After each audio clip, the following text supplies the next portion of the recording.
warahmatullahi wabarakatuh. Perkenalkan, nama saya Putra Maharani dengan NIM 19211024. Di sini saya akan mempresentasikan tugas mandiri analisis kaidah bahasa Indonesia pada pidato tokoh nasional.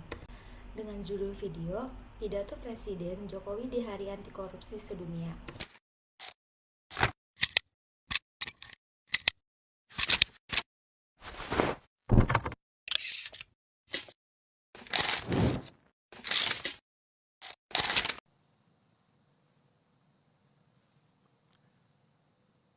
Bismillahirrahmanirrahim. Assalamualaikum warahmatullahi wabarakatuh. Selamat pagi, salam sejahtera bagi kita semuanya. Om Swastiastu, Namo Buddhaya, salam kebajikan. Yang saya hormati Ketua MPR, DPR, MA, dan para pimpinan lembaga negara, yang saya hormati para Menko, para Menteri Kabinet Indonesia Maju,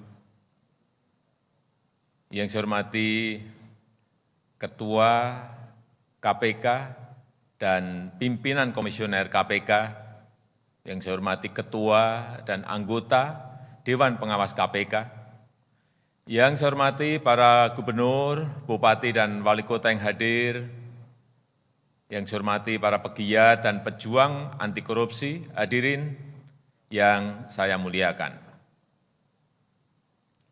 Mengembangkan budaya anti korupsi dan menumbuhkan rasa malu menikmati hasil korupsi merupakan hulu yang penting dalam pencegahan tindak pidana korupsi.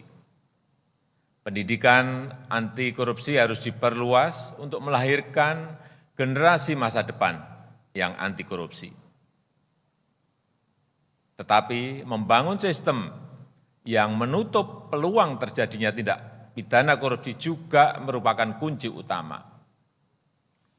Semua lembaga pemerintahan harus terus meningkatkan transparansi, meningkatkan akuntabilitas, melakukan penyederhanaan proses kerja dan proses pelayanan kepada masyarakat untuk meminimalisir peluang korupsi, sekaligus meningkatkan kualitas pelayanan kepada masyarakat. Upaya pemerintah untuk melakukan reformasi di sektor perizinan dan sektor layanan publik merupakan upaya penting untuk memperkecil peluang terjadinya korupsi.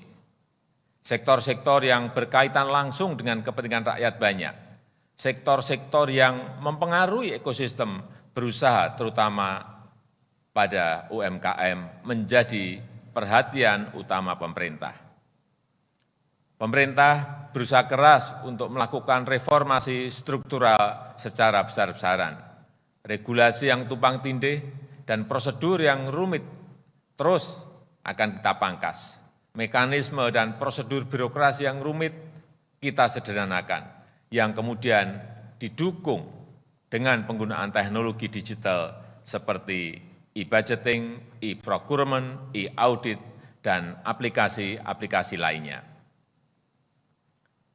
Ketua KPK, Bapak Ibu yang saya hormati, pembenahan sistem yang sedang kita lakukan pasti memerlukan dukungan pengawasan yang efektif, baik yang dilakukan oleh pengawas internal di institusi pemerintah, pengawas eksternal yang melibatkan beberapa lembaga di luar pemerintah, dan juga dengan mengundang partisipasi publik untuk mengawasi kerja aparat pemerintah. Profesionalitas aparat penegak hukum mempunyai posisi yang sangat sentral dalam penindakan dan juga pencegahan. Namun, orientasi dan mindset dalam pengawasan dan penegakan hukum harus diarahkan untuk perbaikan tata kelola dan pencegahan korupsi.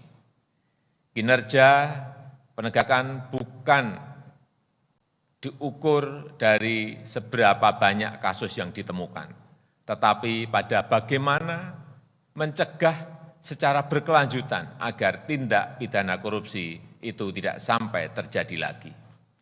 Upaya pemberantasan korupsi membutuhkan kegigihan dan konsistensi yang luar biasa, butuh orkestrasi kebersamaan yang luar biasa untuk mencegahnya. Butuh inovasi dan kerja sistematis untuk menutup peluang bagi terjadinya korupsi. Dan perlu tindakan yang adil dan konsisten untuk menindak para pelaku pidana korupsi. Saya berharap dengan langkah-langkah yang sistematis, yang sistemik dari hulu sampai hilir, kita bisa lebih efektif memberantas korupsi, lebih efektif memberantas kemiskinan dan mengurangi pengangguran, dan menjadikan Indonesia negara maju yang kita cita-citakan. Meskipun listrik di KPK padam, tapi pemberantasan korupsi tidak boleh padam. Saya tutup, terima kasih. Wassalamualaikum warahmatullahi wabarakatuh. Om Santi Santi, Santi Om, Namo Buddhaya. Cuplikan pidato Presiden Jokowi di Hari Anti Korupsi Sedunia. Kinerja penegakan bukan diukur dari seberapa banyak kasus yang ditemukan, tetapi pada bagaimana mencegah secara kelanjutan agar tindak pidana korupsi itu tidak sampai terjadi lagi. Profesionalisasi aparat mencegah hukum mempunyai posisi yang sangat sentral dalam peningkatan dan juga pencegahan. Namun, orientasi dan mindset dalam mengawas dan penegakan hukum korupsi harus diarahkan untuk perbaikan tata kelola dan pencegahan korupsi. Lalu ada analisis kaidah bahasa Indonesianya. Ada struktur kalimat. Kalimat disusun secara efektif dan logis. Subjek, predikat, objek jelas, kalimat ringkas, mudah dipahami oleh semua kalangan masyarakat dan pemerintah. Lalu ada diksi atau pilihan kata. Pilihan kata resmi dan lugas, sesuai dengan konteks kenegaraan. Contohnya memberantas, penindakan, pencegahan, dan pengawasan. Lalu ada ejaan dan tanda baca.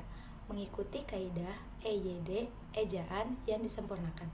Tanda baca digunakan tepat untuk memberi jeda, penekanan, dan penegasan. Lalu ada gaya bahasa. Gaya bahasanya itu formal, tegas, lugas, dan argumentatif. Pak Jokowi cenderung tidak bertele-tele, lebih menekankan data dan pencapaian konkret. Selanjutnya ada kesatuan berbahasa.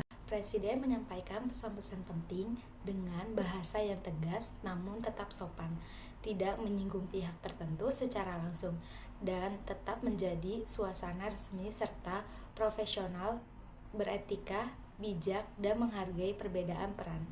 Terakhir ada kesimpulan, pidato Presiden Jokowi disampaikan dengan bahasa formal, lugas, dan santun. Isinya menekankan pentingnya pencegahan korupsi secara sistemik dengan ajakan kolektif kepada seluruh elemen bangsa.